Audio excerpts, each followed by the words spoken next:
बच्चों good evening. आज हम आप लोगों को टेंस के विषय में कुछ जानकारी देंगे। टेंस टेंस जैसा कि अमूमन 5th या 6th क्लास से बच्चों को सिखाया जाता है। टेंस टेंस टेंस जिसको हिंदी में हम कहते हैं काल, समय। समय इसलिए क्योंकि किसी निश्चित अथवा अनिश्चित समय में किसी कार्य का होना होता है, ऐसे वाक्यों को हम टेंस कहते हैं। जैसे वह जाता है, वह पढ़ रहा है, वह जा चुका है, तुम कल से पढ़ रहे हो। तो इस प्रकार से ऐसे वाक्य टेंस के होते हैं। तो हम यहाँ पर आपको टेंस की बेसिक चीजें से स्टार्ट करेंगे। जैसे टेंस 3 प्रकार के होते हैं। टेंस 3 प्रकार के होते हैं। पहला प्रेजेंट टेंस,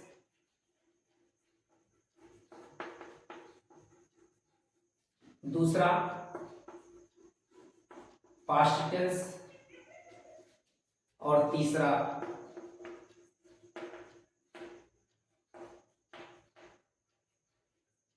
फ्यूचर टेंस।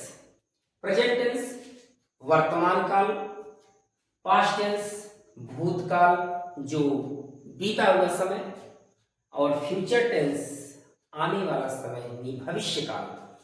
तो इस प्रकार से मुख्य 3 टेंस होते हैं। अब इन तीनों टेंस के 4 रूप होते हैं।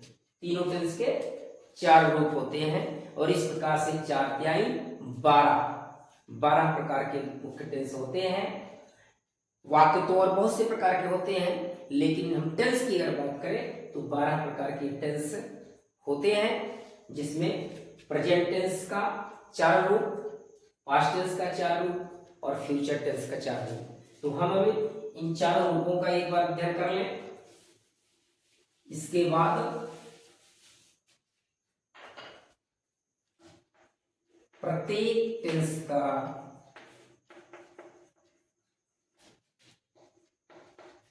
प्रत्येक टेंस का 4 रूप या प्रकार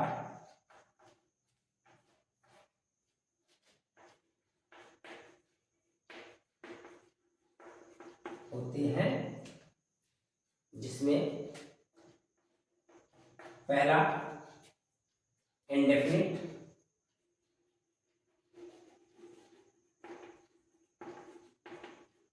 इंडेफिनिट टेंस, दूसरा कंटिन्यूअस,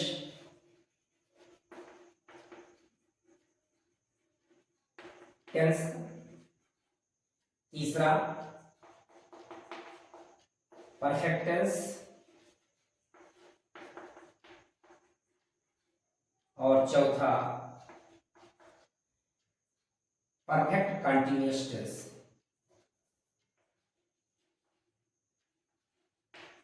परफेक्ट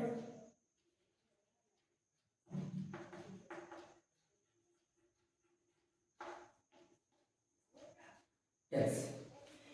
तो प्रत्येक टेंस की ये 4 रूप होते हैं। Indefinite tense, continuous tense, perfect tense, perfect continuous tense. अर्थात अगर हम प्रेजेंट की बात करें तो present indefinite tense, present continuous tense, present perfect tense, present perfect continuous tense.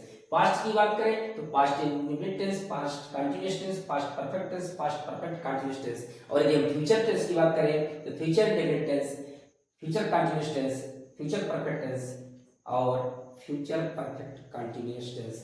तो इस प्रकार से प्रत्येक टेंस के 4 रूप होते हैं। इंडेफिनिट जिसे हम अनिश्चित कहते हैं, कंटिन्यूअस जिसे कहते हैं जारी रहना, यानी कार्य अभी जारी है, चल रहा है, प्रगति पर है।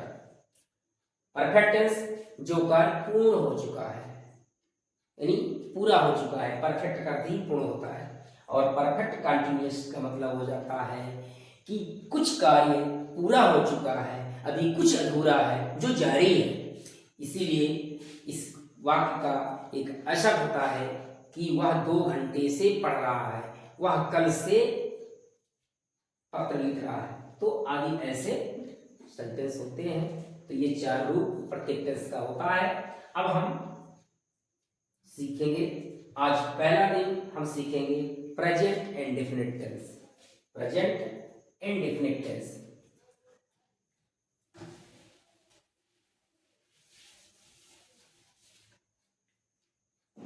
Present and definite.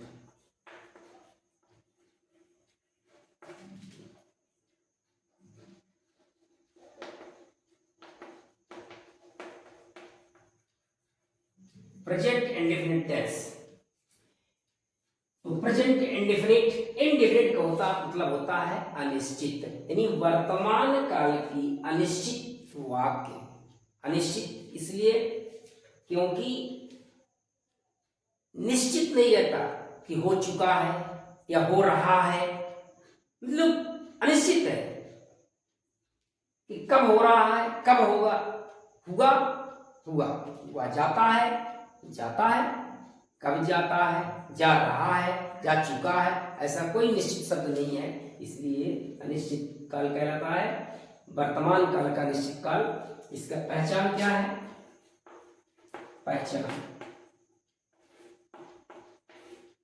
पहचान जिन हिंदी वाक्यों के अंत में ता है,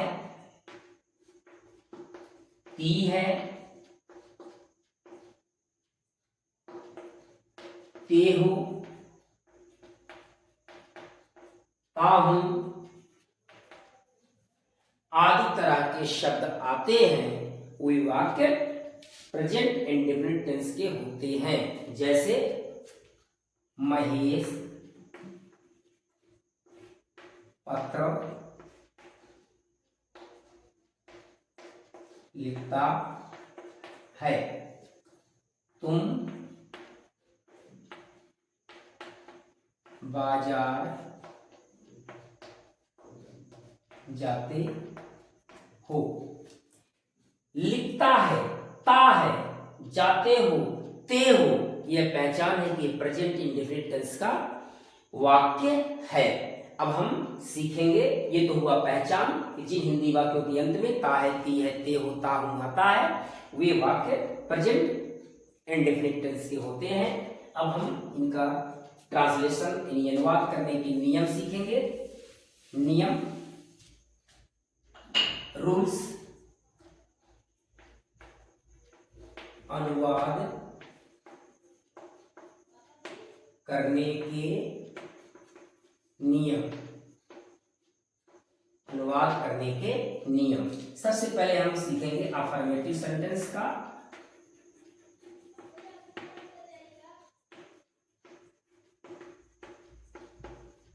अफर्मेटिव सेंटेंस का सबसे पहले हम नियम सीखेंगे अफर्मेटिव सेंटेंस का। अफर्मेटिव सेंटेंस में जिसको हम कहते हैं स्वीकारात्मक वाक्य या सकारात्मक वाक्य, हालांकि इसको असर्टिव सेंटेंस भी बोलते हैं, स्वीकारात्मक वाक्य या सकारात्मक वाक्य, जिसमें ना नहीं होगा यानी निगेटिव नहीं होगा, ना करने के लिए नहीं होगा, अथवा क्या कौन का प्रसूचक वाक्य शब्द नहीं होंगे, वे वाक्य अफर्मेटिव सेंटेंस होते हैं। इसके नियम क्या है? इसका नियम है कि एक वचनकर्ता यानी सिंगुलर नंबर सब्जेक्ट के साथ, यानी ही, शी, इट और सिंगुलर नंबर सब्जेक्ट के साथ मेन वर्ब में, मेन वर्ब यानी मुख्य क्रिया में यस या ईएस जोड़ते हैं। ही, शी, इट और सिंगुलर नंबर कर्ता के साथ, सब्जेक्ट के साथ मुख्य क्रिया की अंग्रेजी में यस या ईएस जोड़ते हैं। यस या ईएस जोड़ते हैं। जैसे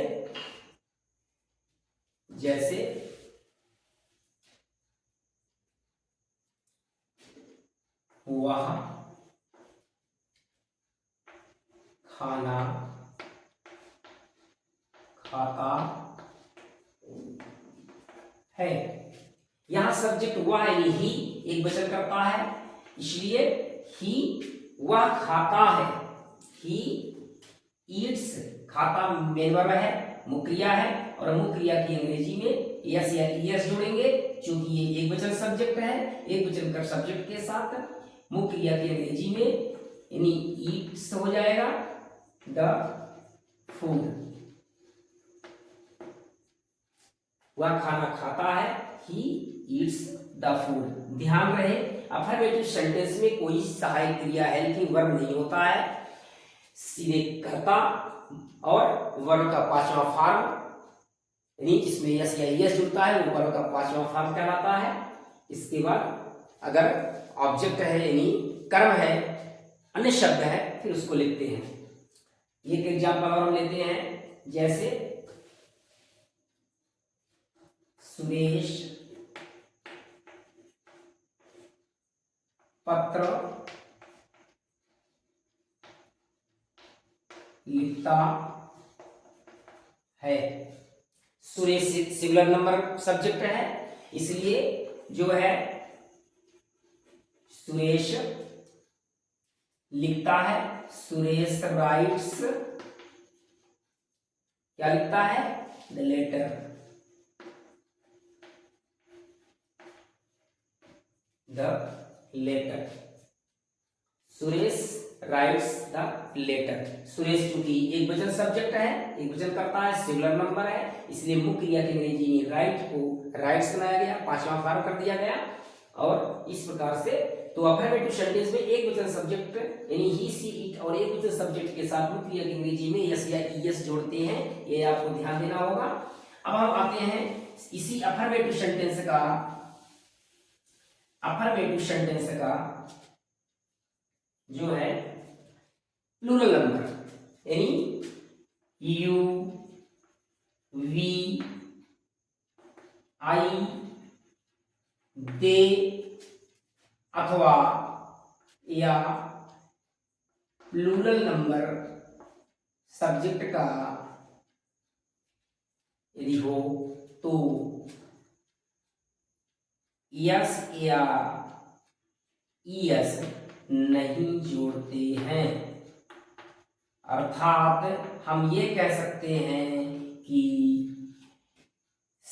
प्लूरल नंबर सब्जेक्ट के साथ मुख्य क्रिया की अंग्रेजी में यस या ईएस नहीं जुड़ता है, सिर्फ मेन वर्ब का फर्स्ट फॉर्म आता है। मेन वर्ब का फर्स्ट फॉर्म आता है, पांचवा फॉर्म नहीं आता है। अर्थात यस या ईएस नहीं जुड़ता है जब बहुवचन करता यानी यू, वी, दे या ई बहुवचन करता हो, जैसे तुम खाना खाते हो, तुम खाना खाते हो, यू खाते हो, यू ईट हो जाएगा, तुम खाते हो, यू ईट। यहां पर यस या यस नहीं जुड़ेगा क्योंकि ये बहुवचन सब्जेक्ट माना जाता है, इसलिए इसमें यस या यस नहीं जुड़ेगा। क्योंकि हमने पहले ही बताया कि अफर्मेटिव सेंटेंस में प्रेजेंट इंडिविजुअल के अफर्मेटिव सेंटेंस में कोई सहायक क्रिया नहीं होता है, तो सीधे कर्ता, फिर मुख्य क्रिया और फिर जो भी ऑब्जेक्ट होगा, ऑब्जेक्ट आ जाएगा फूड। एक सेंटेंस और हम लेते हैं, जैसे मैं सुबह पढ़ता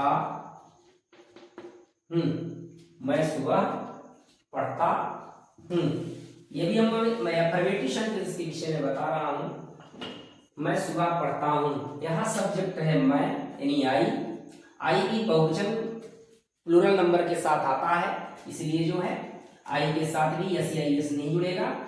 I read in the morning.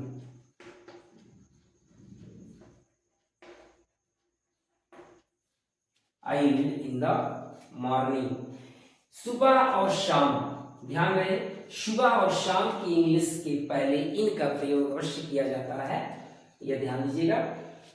तो I read in the morning. तो इस प्रकार से हमने प्रेजेंट इंडेफिनिट का अफर्मेटिव सेंटेंस ये जाना कि एक वचनकर्ता सिंगुलर नंबर के साथ जो है मुख्य क्रिया के अंग्रेजी में यस या ईएस जुड़ता है, और बहुवचन सब्जेक्ट यानी प्लूरल नंबर सब्जेक्ट के साथ जो है मुख्य क्रिया की अंग्रेजी में यस या ईएस नहीं जुड़ता है।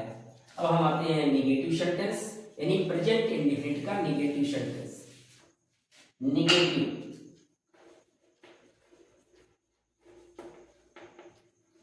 निगेटिव सेंटेंस, निगेटिव नकारात्मक, जिसमें न करने की बात कहा जाए, कोई अस्वीकारा जाए, वह निगेटिव सेंटेंस होता है। जिसमें नहीं या न शब्द होता है जिस वाक्य में, वो निगेटिव सेंटेंस होता है। निगेटिव, हम अभी प्रेजेंट इंडेफिनिट का पढ़ रहे हैं। प्रेजेंट इंडेफिनिट के निगेटिव सेंटेंस में हेल्पिंग वर्ब आ जाता है, ध्यान दीजिएगा।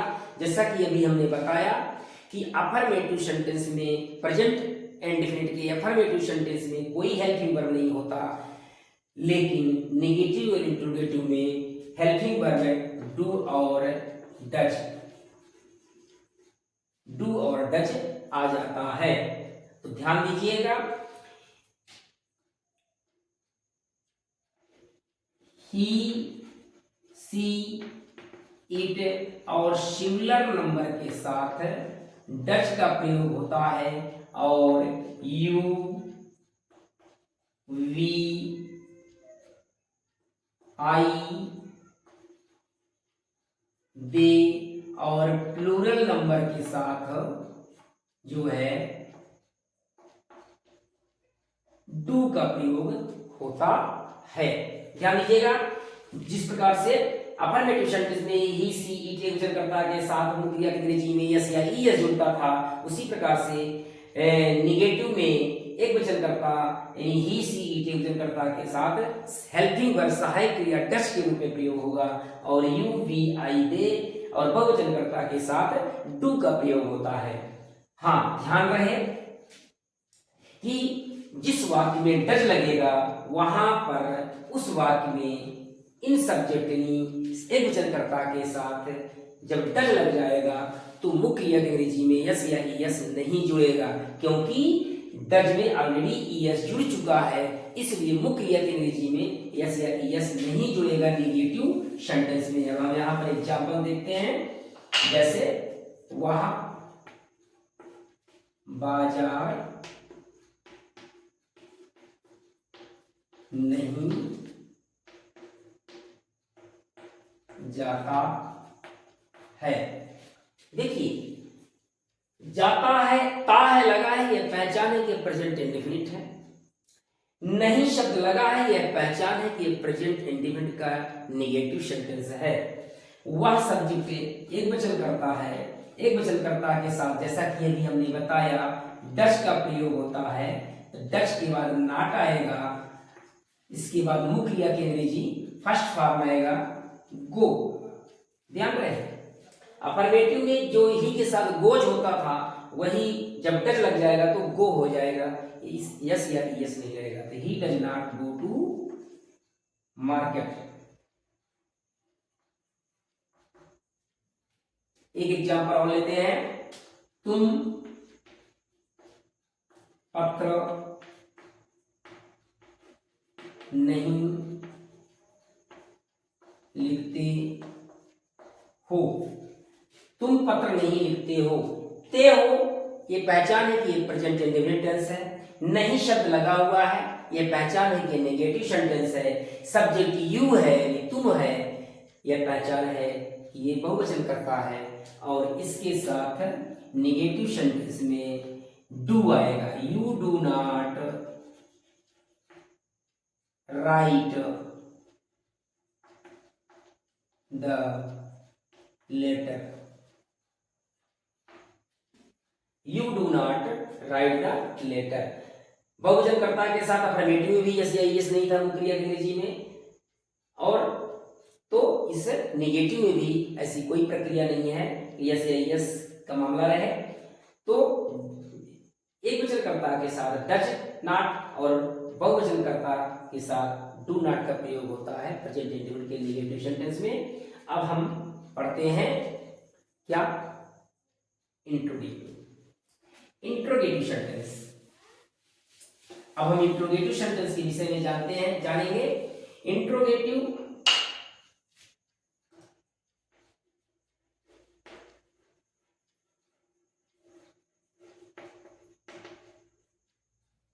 Interrogative sentence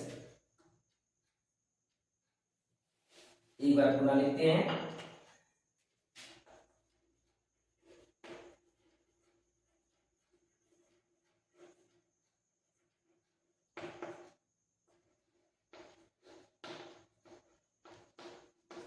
interrogative sentence, interrogative प्रश्नवाचक वाक्य, जिसे हम प्रश्नवाचक वाक्य बोलते हैं। इंट्रोगेटिव जिसमें क्या, कौन, कब, कहां, कैसे, कितने आदि प्रश्नसूचक शब्द होते हैं, वही वाक्य इंट्रोगेटिव सेंटेंस होते हैं। इंट्रोगेटिव के नियम क्या है, वही, चूंकि हम अभी प्रेजेंट इंडेफिनिट टेंस का सीख रहे हैं, तो डू और डज ये हेल्पिंग वर्ब के रूप में इसमें आएगा। डू और डज इंट्रोगेटिव में भी यही हेल्पिंग वर्ब रहेगा प्रेजेंट इंडेफिनिट का। और वाक्य यदि क्या से प्रारंभ होता है, जैसा कि हमें नियम पता है, यदि वाक्य क्या से प्रारंभ होता है तो हेल्पिंग वर्ब सबसे पहले लिखा जाता है। जैसे क्या वह खाना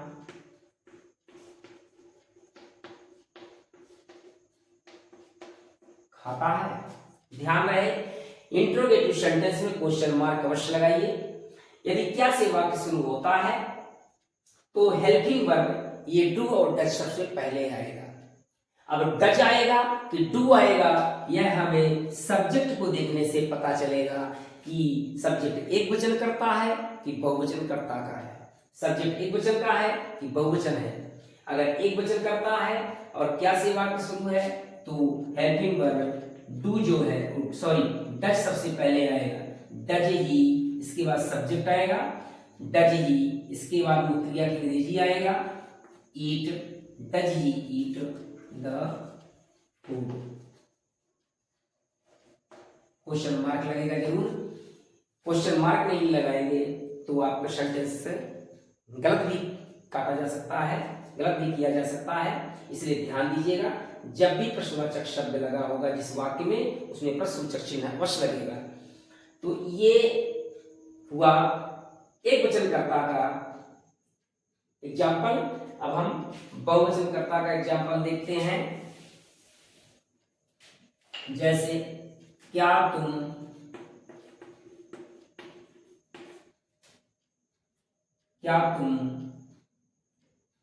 फल बेचते हो। क्या तुम फल बेचते हो।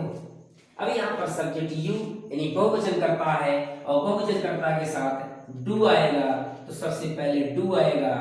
Do you sell the fruits.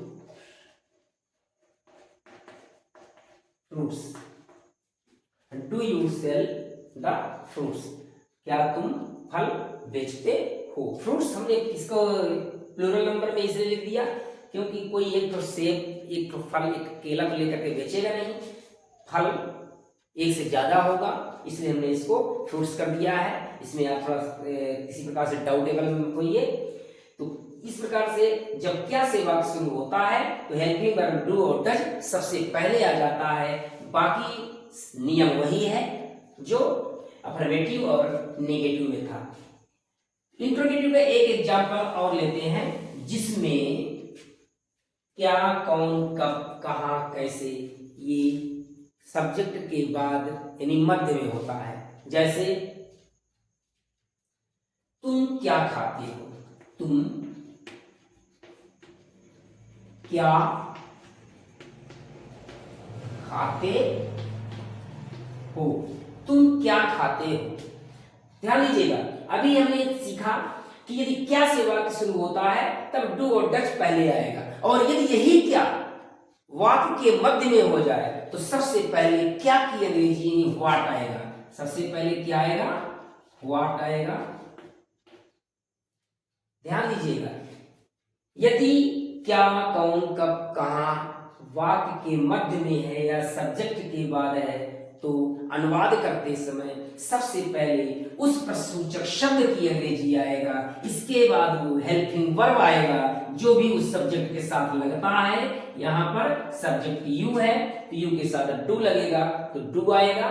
इसके बाद मुख्य क्रिया जो भी होगा सब्जेक्ट वो आएगा। इसके बाद मुख्य क्रिया जो भी होगा वो आएगा ईट। व्हाट डू यू ईट, तुम क्या खाते हो। तो ध्यान दीजिएगा, क्या से वाक्य शुरू होता है तो हेल्पिंग वर्ब से शुरू होता है। यही क्या वाक्य के मध्य में हो जाता है तो उस हेल्पिंग वर्ब के पहले उस क्या की अंग्रेजी आ जाता है। सिर्फ इतना ही परिवर्तन होता है इंट्रोगेटिव सेंटेंस के इस संस्करण में। इस प्रकार के वाक्य में जब क्या, कौन, कब मध्य में होता है तो सबसे पहले उसकी अंग्रेजी आ जाता है। बाकी का नियम क्या से शुरू होने वाले अनुवाद की तरह होता है। तो ये हुआ प्रेजेंट इंडेफिनिट टेंस। आशा करता हूं कि आप लोगों को समझ में आया होगा। इसका घर पर ग्रामर की बुक से आप देख करके अभ्यास करिए और सीख जाएंगे।